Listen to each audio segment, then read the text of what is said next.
put yourself in that person's shoes. How would you feel if your paycheck was late, if your paycheck was wrong?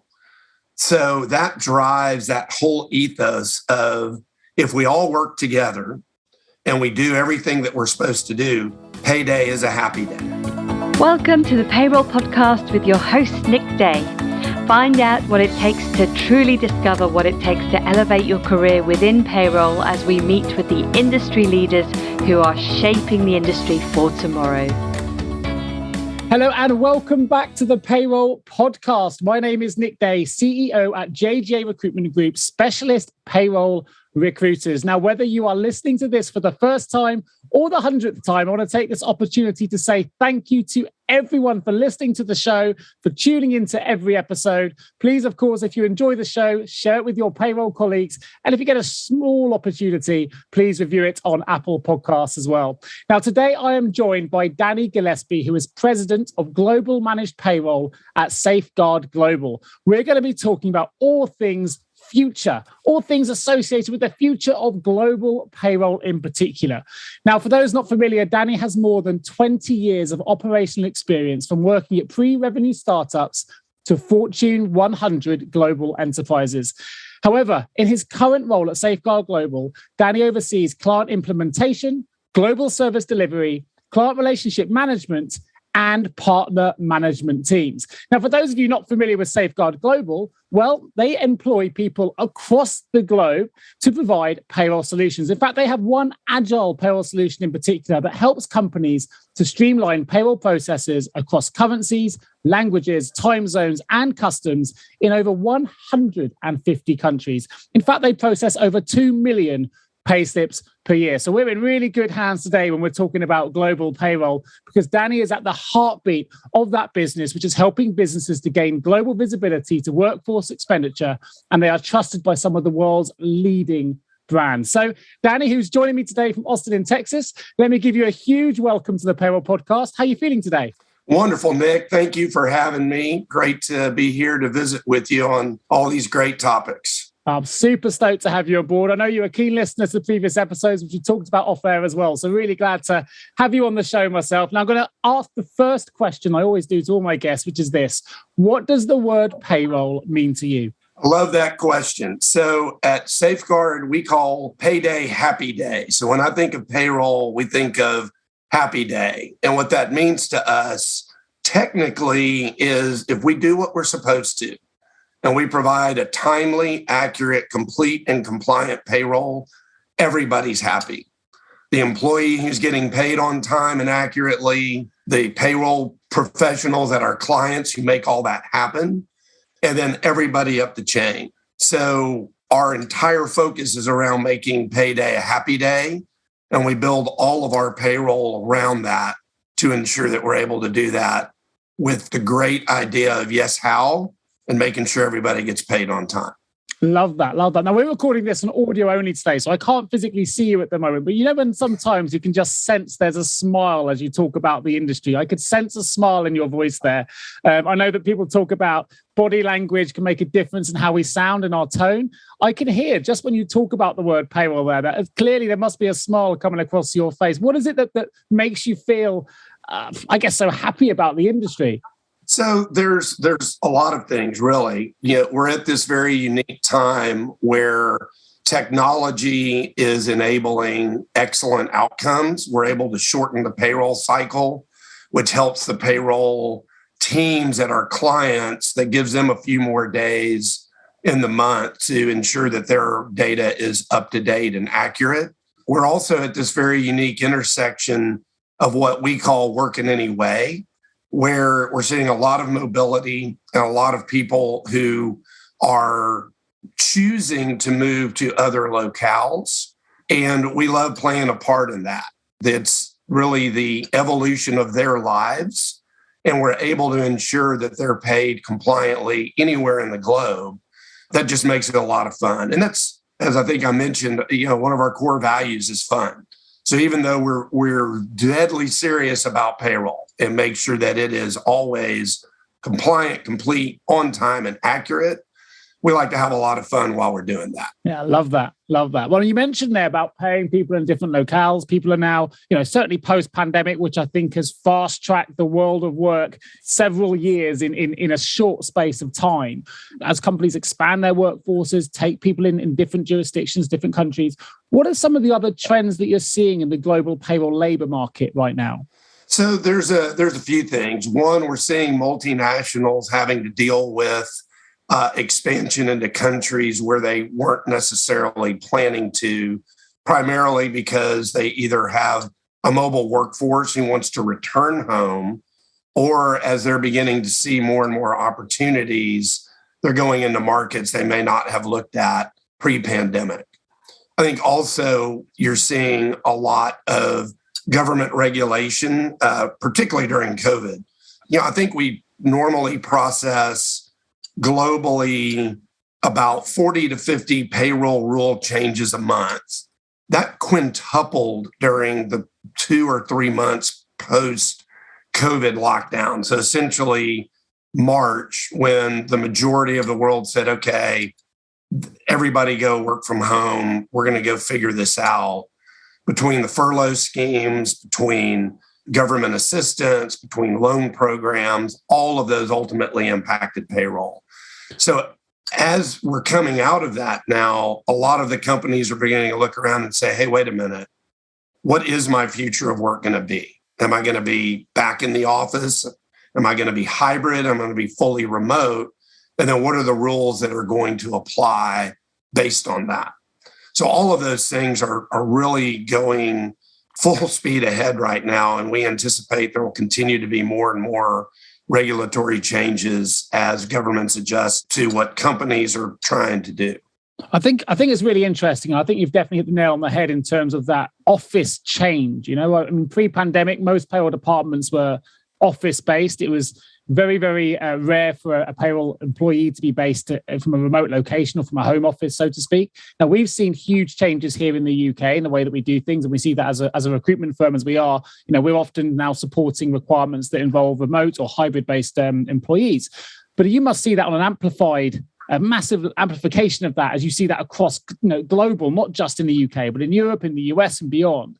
So with that change and that trend you just highlighted, how are HR and payroll teams, shall I say, adapting to really serve those employees in a new way now that they are working in not just different countries, but different locations within those countries, be it home or office or somewhere else? So I think there's really two big areas. One is work-life balance. So the HR teams are having to ensure that people are beginning to adjust to more of a work from home, work remote situation and ensure that they maintain a proper work-life balance. That's number one. I think number two, as it relates to payroll, just understanding what the differences are.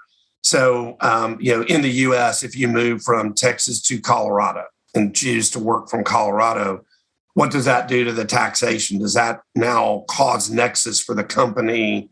And it has other tax complications associated with that. When you look at Europe, you may have someone who moved from Italy to Germany because the German company wanted them to be in office. Well, now that they're primarily remote, they may want to move back home to Italy to be with their extended family and travel to Germany for team meetings maybe once a month.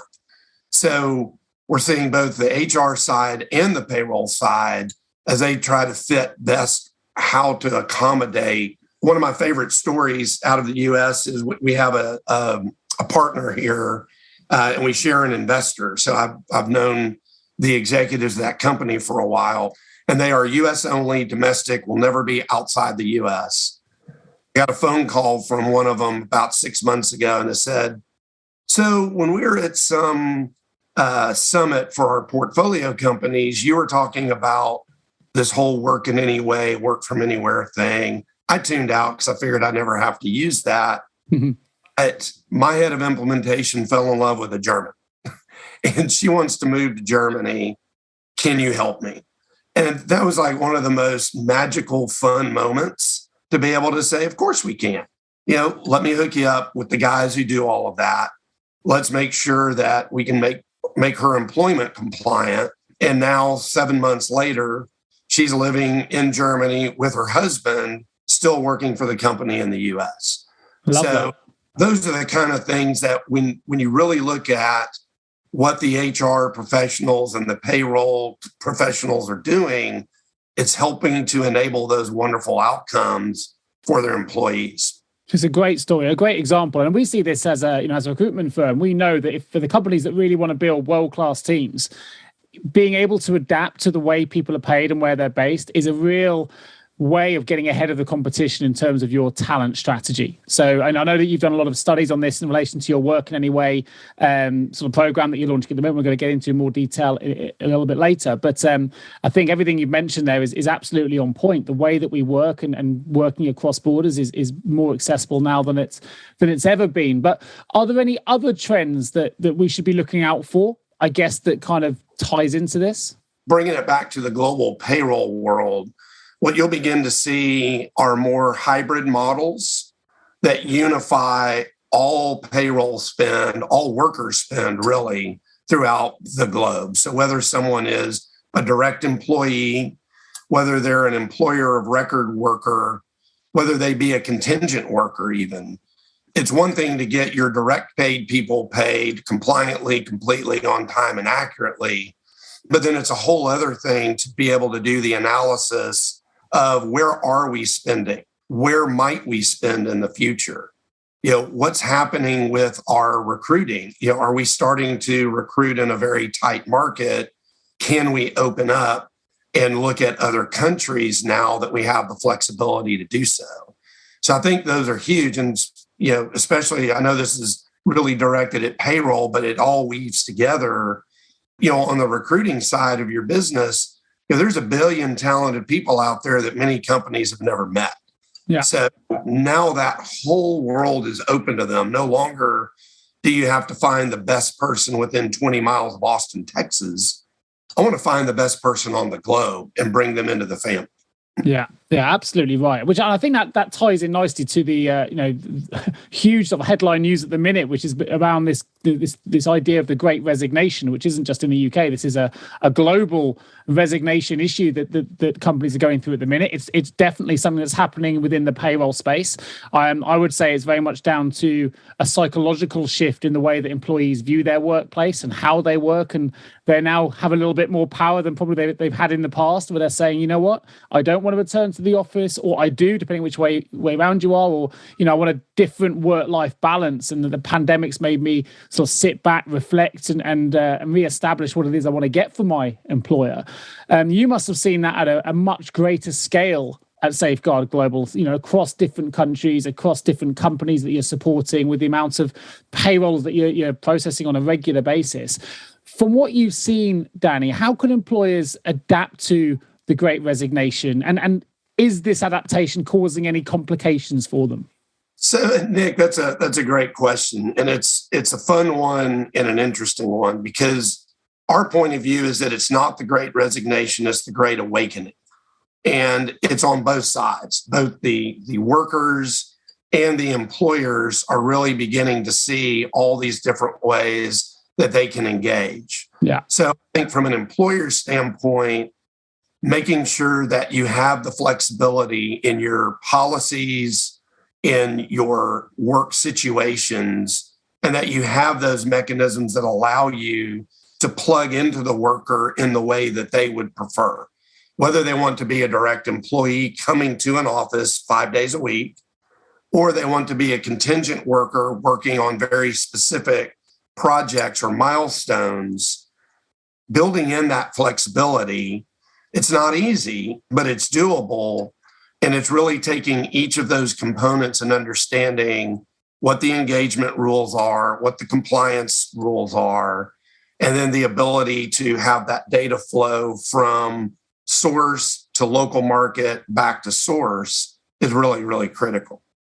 Yeah, I totally agree. I quite like the idea of the Great Awakening. I think that's kind of where I was leading towards when I mentioned it's been a psychological shift. I think you're absolutely right. And it's on both sides as well, because we're seeing employers having to adjust on a daily basis to the way they did things before. And that's very much brought into things that you mentioned there, like flexibility, the wellness of their staff, how they attract talent and then retain the talent, because talent right now is very, very expensive and very, very competitive to get the top talent. And that, as a result of that, employees now have more choice about where they go and what they do and how they want to be managed when they are in a new business. So I tell you what, it'd be really interesting for me to know, if you don't mind me asking the question, someone is at the heartbeat of this at the moment.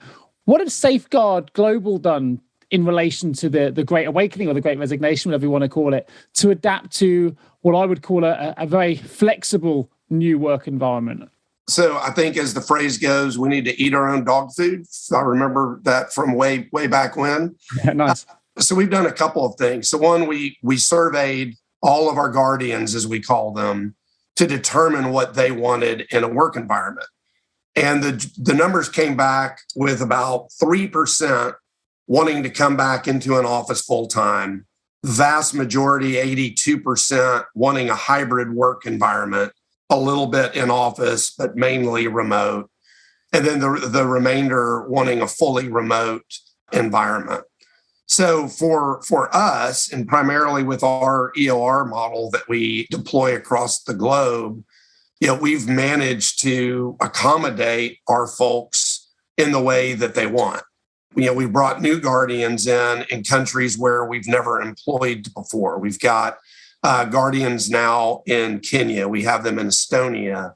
We have guardians in Sri Lanka, throughout Latin America, that where traditionally we had one big center in Mexico and Mexico City.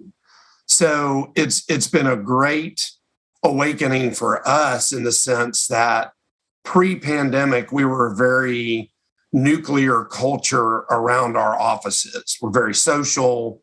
We enjoy each other's company. And then as we dispersed to remote during the pandemic, we realized, okay, we really, really need to make sure that we're taking care of our guardians. We have some now that want to go move back with their extended families, that don't want to come into an office every day.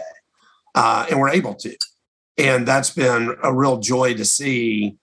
Sometimes we're on a Zoom or a Teams call, and one of my guardians will have their parents wave in the background, or they'll bring their kid to the call, and it's just so much fun. I love that. You know what? I'm gonna applaud you a little bit here, Danny, because one thing that's been frustrating me a little bit as a recruiter here, with my recruitment hat on now, is watching a lot of the marketing come out in LinkedIn and other platforms and wider than that, actually, about the great things that employers are doing now for their staff, and how they're the best employer for X, Y, and Z because they offer flexible working and these different things. But actually, you're the first person genuinely that I've ever heard admit that actually, maybe pre-pandemic, as you mentioned, it was a nuclear workforce and office-based, that perhaps it wasn't perfect before that point. I think this is the point across many, many major brands, right? We thought the payroll departments in particular had to be office-based for it to work. And actually, we've established now during the pandemic that's not necessarily the case, and we can provide more flexibility for our employees on a global scale and not necessarily have that impact on performance or anything like that. In fact, if anything, it can accelerate performance when trust is given and other things, and people have got more flexibility and takes away those anxieties, and all those kind of things.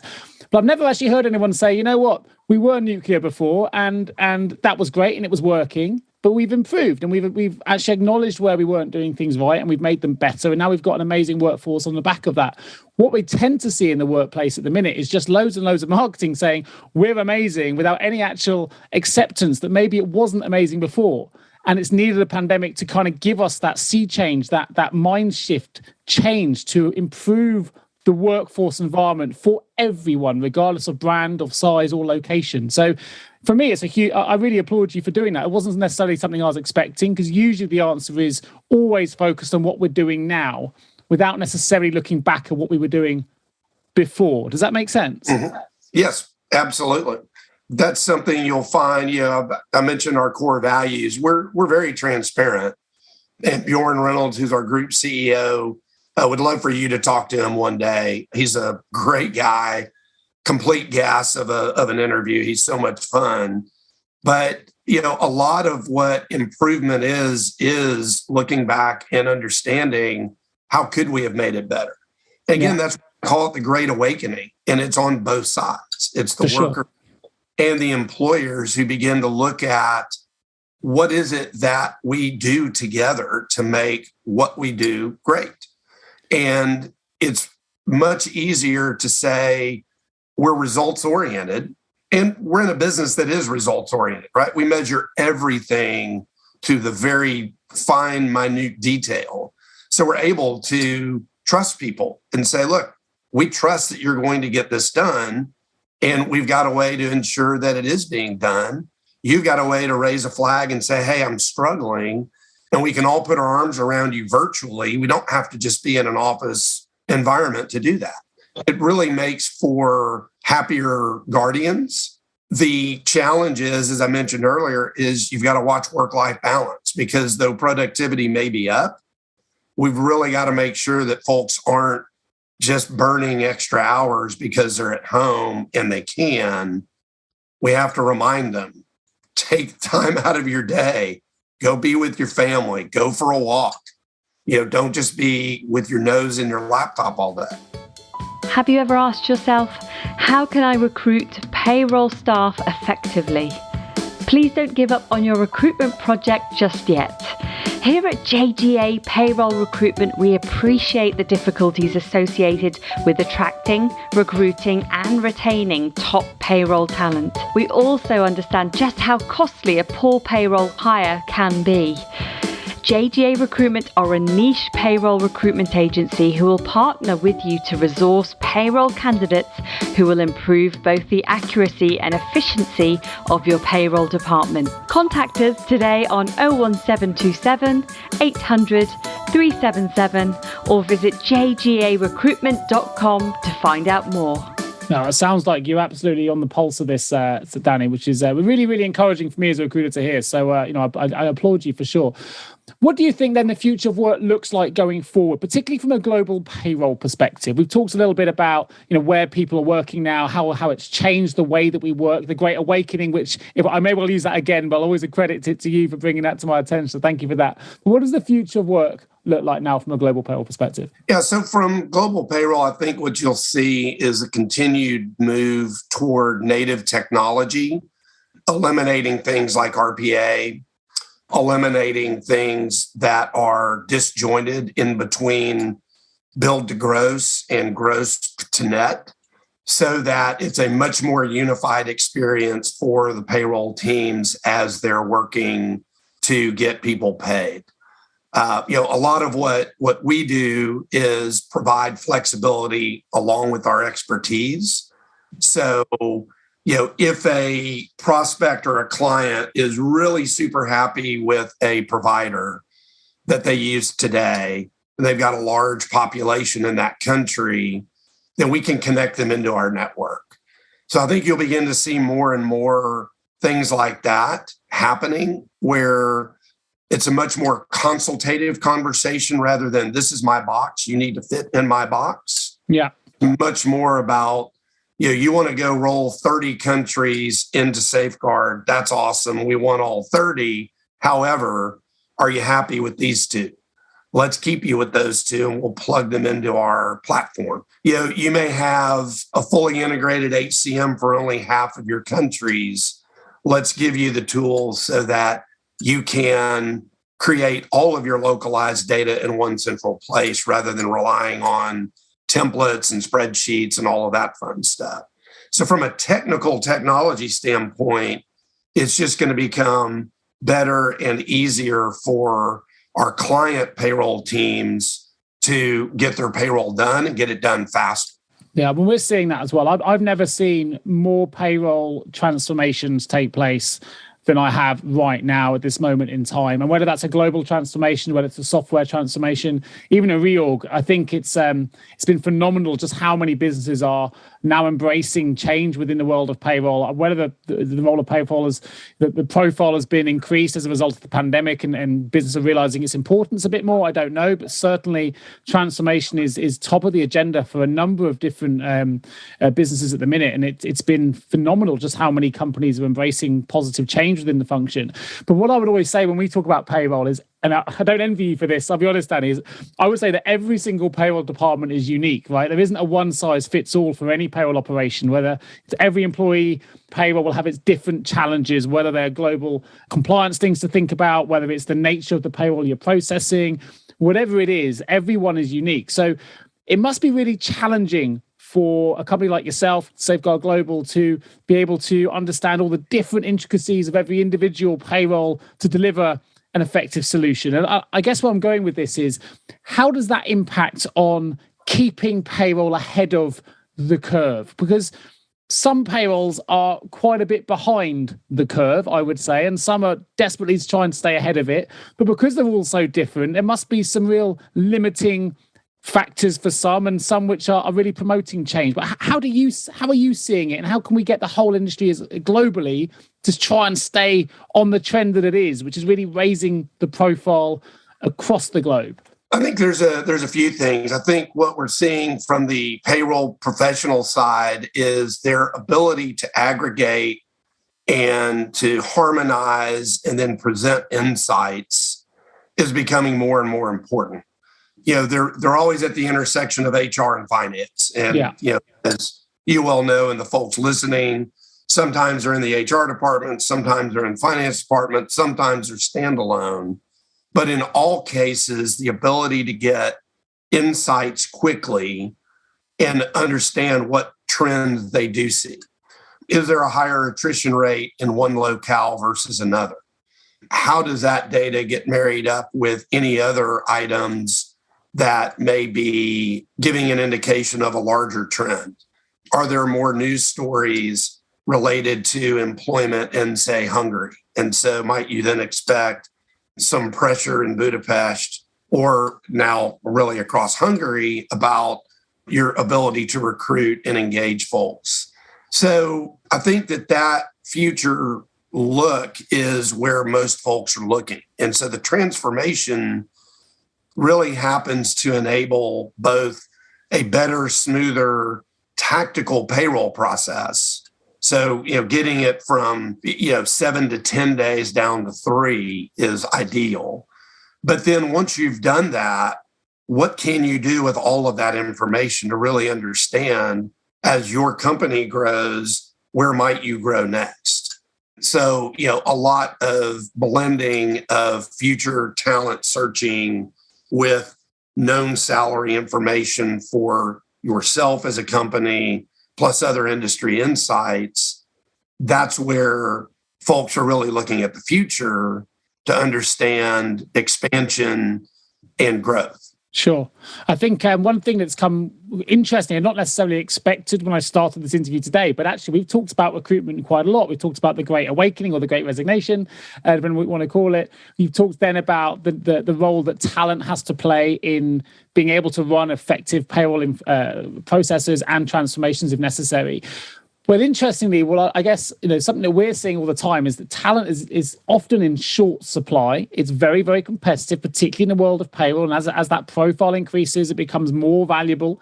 It's a good thing. We're seeing payroll salaries go up across the globe. And I think that's a positive thing for payroll. If it wants more parity with HR and finance and it wants to stand alone, I think these steps need to happen. But what word of advice would you give to an organization and payroll teams if they're trying to keep their head above water in the current labor market? Talent is in short supply. What advice would you give to help them, I guess, navigate these waters at the moment? So a couple of things. One, expand your horizon for where the talent is. Yeah. There are a lot of talented payroll people across the globe that have specific knowledge for certain countries, or generally for payroll processing and the complexity therein, whether you're bringing in evaluated time, whether you're incorporating expenses, incentive comp, all of those complicating factors, particularly if you're looking at Western Europe and CBAs and some of the other items that can really turn into a complex payroll calculation, looking out at where folks might be that have had that experience rather than limiting search to just that country that you're looking for, getting them engaged, finding French specialists, German specialists, Swiss specialists, not in those countries. If they're out there, you've got to go find them.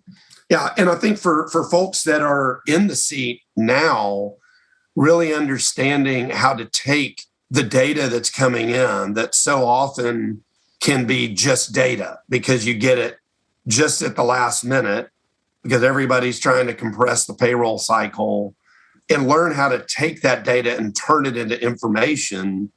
And then really more importantly, turn it into knowledge that benefits the organization and understanding what the trends are overall and having those conversations in the HR team and the finance team and bringing some insights to the table.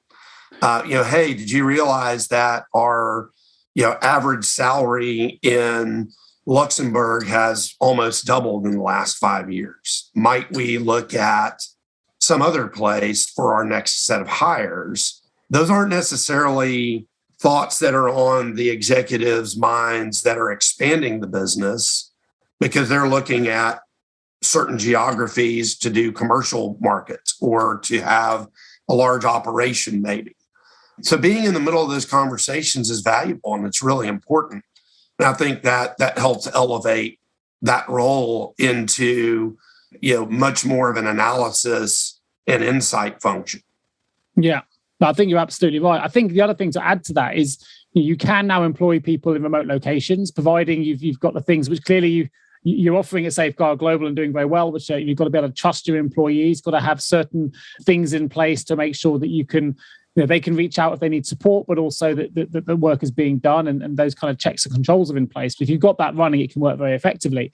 But also there is a global workforce out there that's also very happy to relocate and move. And I think we often forget that if you're looking for, and we've done this recently as a recruiter here, if you're looking for a German payroll specialist, for example, but you can't find the talent because the salaries have gone up or people aren't moving, you've got people processing German payrolls, as an example, in many other countries as well. And those people will often, if you can't set them up remotely, well, actually, you might find that these individuals are also open to moving locations. And a lot of people now are very open to broadening their own horizons by experiencing different cultures and different experiences by moving to a different country as well. And that must be something that you must see a lot of employee moves, not just setting up remotely, but also seeing people actually physically. You mentioned global mobility at the start of this interview, but actually physically moving their homes and families.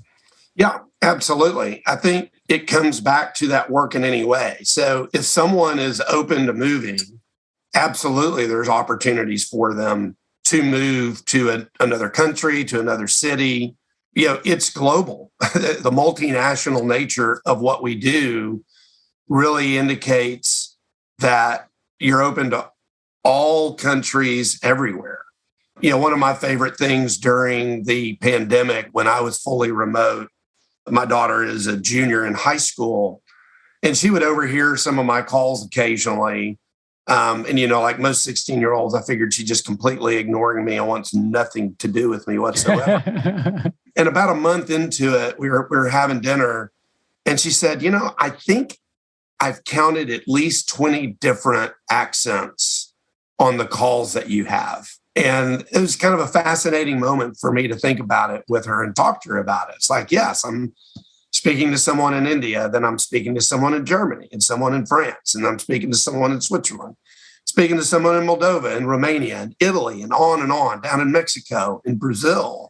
And having that amazing set of talent anywhere in the globe, 10 years ago, many people would talk about it. They wouldn't be able to really do it. Yeah. It's completely doable. And it's doable through all these different mechanisms. You can direct employ, you can employer of record, you can do contingent.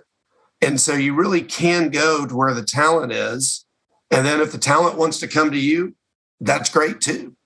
Absolutely. But let's focus on that just a minute then before we open the vault, Dannie. I think it makes sense to do so. Tell us a little bit more about Safeguard Global as a business. I know that you've got this work in any way philosophy as well, and there's a URL I'm going to direct people to. So if you're interested in finding out more about the work anyway project, there'll be a URL on the show notes that will take you straight through to that part of the Safeguard Global website.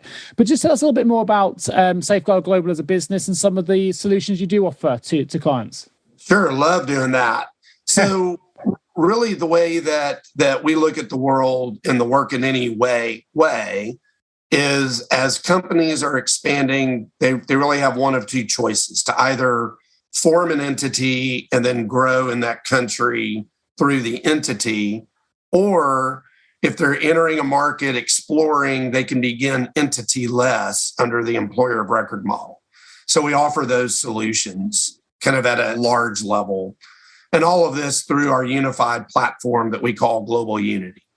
As a company then grows in a country, so if you think about just kind of the natural progression where they may start with 2 or 3 people to explore a market, they then determine after a year, maybe 18 months, yes, we definitely want to grow in this country, either commercially or operationally, then we'll move them into what we would call a multi-country plus or a local plus model.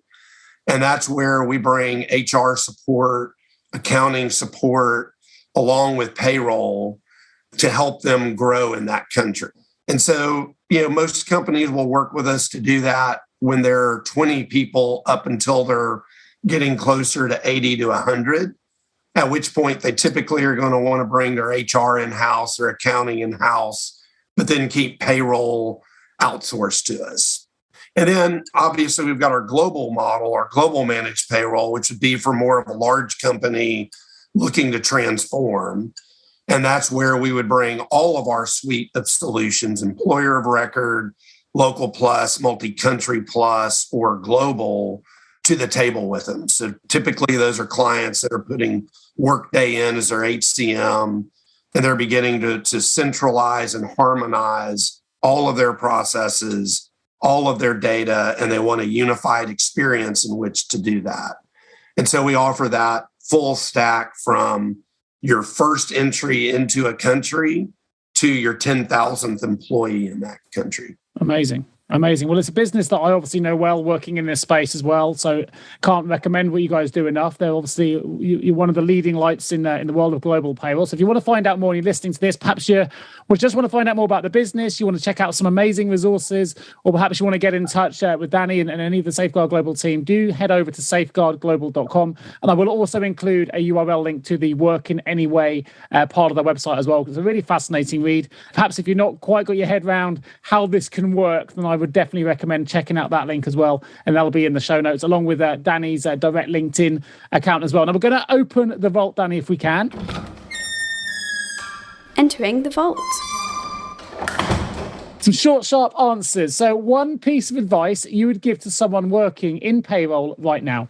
Information and knowledge. Keep focusing on information and knowledge. Nice. B, if you had the power of foresight and could change the entire payroll industry with one action or one improvement, what would that action or improvement be? Reducing friction of data movement. Oh, nice. And last but not least, I know you're going to like this because off air, I've discovered you're a keen guitarist with some a couple of nice Telecasters in your mix. So if payroll were a song, what song would it be and why? Oh, wow. That's a great one. I think it would be Happy by Pharrell. Nice. Just absolutely. It's going back to how I opened this up. It's Happy Day. Payroll's Happy Day. Tell us a little bit more about that then, Dannie. I'm sure the listeners would love to hear, because I know this is bringing the fun into payroll is something that you're really passionate about. It'd be great to hear a little bit more about some of the, I guess why you have that ethos, I guess, because it's a great personality trait to have, I think, to bring that payroll fun back in-house. We have this thing we call Yes How. And what we remind ourselves every day is, we're not making forks. Our business is not manufacturing. It's not making a product. What we really do at the end of the day is we make people happy because we're getting them paid timely, accurately, completely, and compliantly. And so if there's ever a doubt, put yourself in that person's shoes. How would you feel if your paycheck was late? If your paycheck was wrong? So that drives that whole ethos of, if we all work together and we do everything that we're supposed to do, payday is a happy day. From the person getting paid all the way up through the CFO and the CHRO of the client company, because there are no issues related to payday. We solve problems before they're problems. We solve issues before they're issues. We validate. We do lots of front end data validation. We work with our clients to say, hey, wait a minute, last pay period, your gross was this pay period, it looks vastly different. Is that a problem with your source data? So we try to get everything that we can in that proactive mindset, making payday a happy day. I love that. You know what? I'll tell you one of the reasons I really like it. I know you've answered that in the context of Safeguard Global, which is great, but you've actually kind of surmised the role of the payroll manager there, and why the role of the payroll manager is a fun role to have, and we're trying to sell this as an industry for the newbies coming into the world of payroll.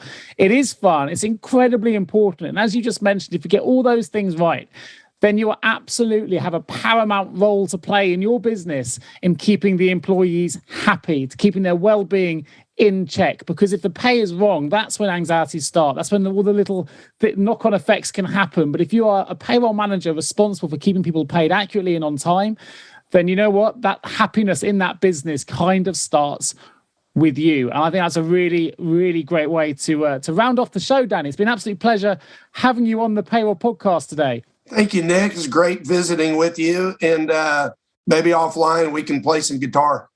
Sounds like an absolute plan. I thought you sound like you might be slightly better with the guitar than I am, but I'll be up for the challenge for sure. Of course, if you are a payroll leader listening to this show and you have a payroll-related vacancy you would like some specialist payroll recruitment support with, of course, as Danny mentioned now, you can recruit across the globe.